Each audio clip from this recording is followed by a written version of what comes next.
Hey guys, today on Common Sense, I'm sitting down with financial expert Bruce Latta. Hey Bruce. Hello, how are you? I'm good. Thanks for joining us. Glad to be here. You ready to talk money? I am. Talk. Let's get started. How long have you been working in the financial industry? In my 36th year, believe it or not. Was it always something you wanted to do?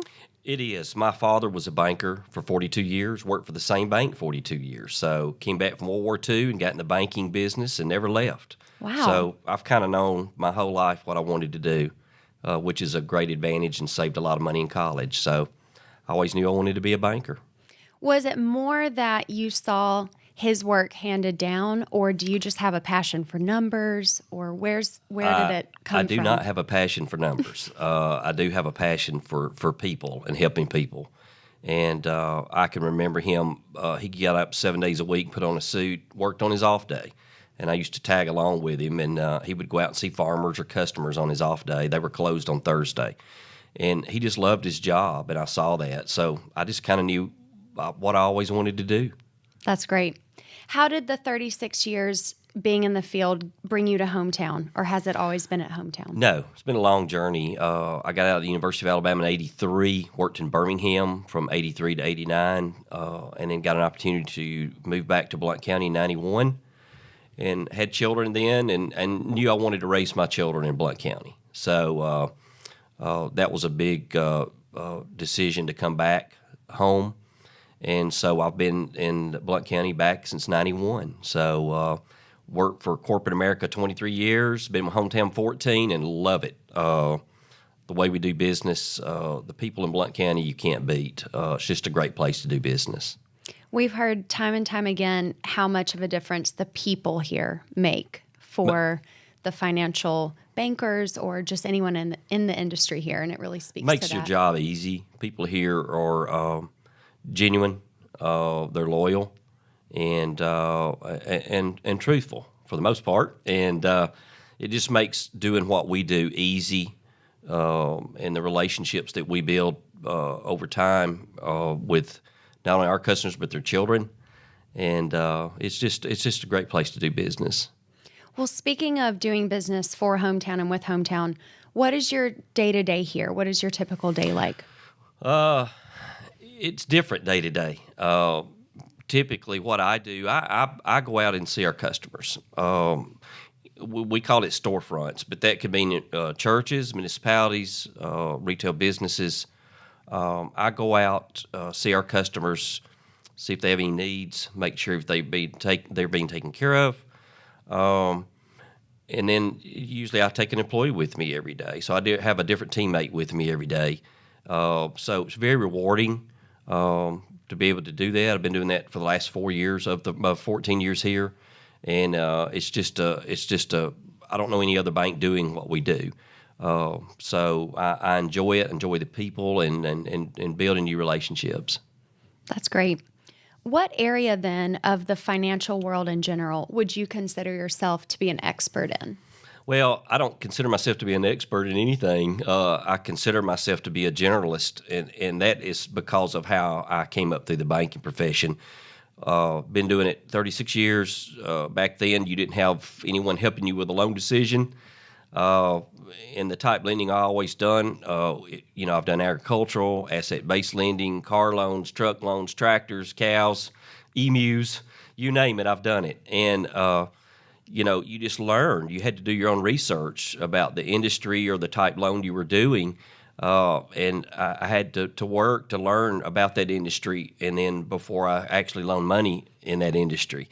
So it was a different time. Nowadays, everything is so specialized.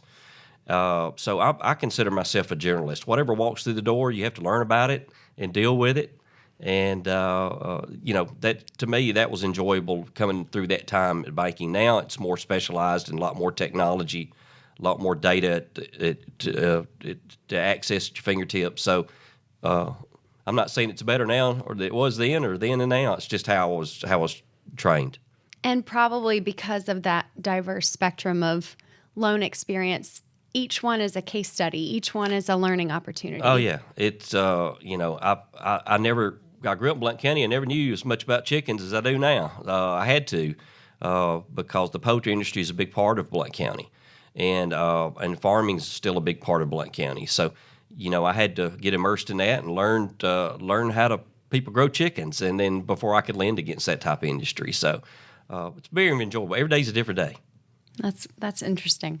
What is one financial lesson that you've implemented in your own life, or you use personally, or maybe you've taught your family that you would share with us today? That's a great question. And raising 3 children, I was constantly asked or confronted with financial matters because they all wanted new Corvettes when they turned 16 or a new truck or whatever. But, I always told my children things are not always as they appear. Most people that I know that are good financially or responsible financially carry with them a lot of humility and discipline. I've noticed that through my career. And I respect that and have seen that over and over and over. I've told my children, when someone brags to you about how much they got, you better be careful. One of the best books I've ever read is The Millionaire Next Door. And it was a 15-year study of millionaires and decamillionaires and how they lived their life. And it blew me away. It's totally different perception than most people have of people with wealth.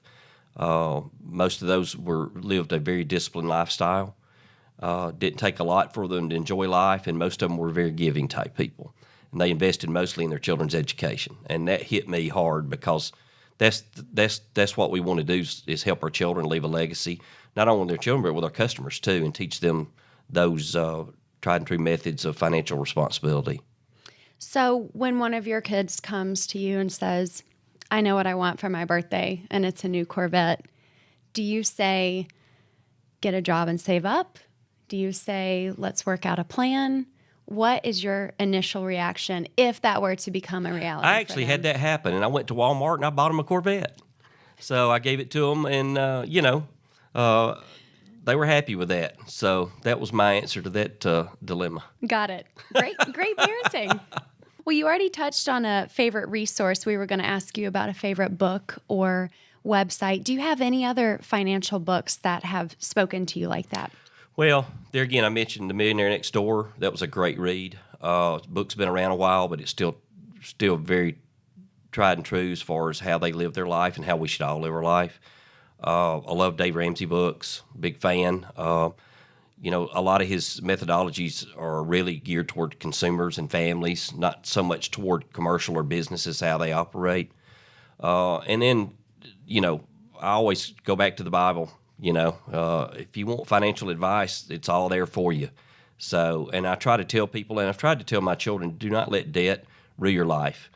Debt tells you what to wear, what to eat, where to go, and how long you can stay. So be independent, be financially responsible. That's a great lesson, and you've just shared a lot in a couple of sentences. If someone is in debt, and maybe they're recently financially responsible, but they're still conscious of having debt, do you have a tried and true method of tackling it responsibly, getting on top of it, and then preventing it? Well, it's a process.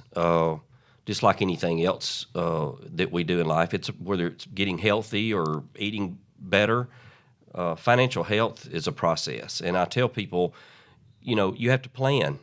So many people go through, and we go through life, we want to, lose weight, but we don't really have a game plan on how to do that. And I'm talking to myself too. But I tell people, develop a plan. I like using a personal financial statement. You can get them from your banker. You can get them online. You can get them anywhere. They're very simple. And all it is a financial snapshot, a picture of where you are financially. Fill that out. Look at it. Digest it. Put it away. A year later, come back. Tax time is a great time to do it. Fill another one out. And then look and compare how you did for the past year. Are you better off than you were a year ago? You're worse off than you were a year ago. If you're worse off, figure out why. I also advise people, look at your debt situation. We use in our banking profession what we call a debt-to-income ratio. Add up your payments. Simple. Divide that by your gross monthly income. Shouldn't be more than 41%. You got to live. So other than have payments. So, banking is a great profession. We help people. It generates the economy, and there's good ways to borrow money, whether it be a home, a car. There's certain necessities in life that we have to have. Diamond earrings, maybe sometimes there's not a necessity. So you have to prioritize, and there's some tools that I love to use that keep you on track. And there again, it's just a process. That's great. I love the comparison of, I've heard kind of get a financial physical exam like you would a medical exam every Exactly. year, like a yearly checkup on your finances, just as Exactly. you would your health. And there's nothing like seeing it in black and white on paper or on your computer if you choose. When you see it in front of you, it resonates with you. And so you need a game plan, and you need it written down or somewhere on your computer, somewhere where you can see it to be able to stick with it. Makes sense. Okay, a fun question. Let's say you have an unexpected $1,000. Would you, right now, today, spend it, save it, or invest it? I would pay it on debt if I had debt, and I do, as most people do.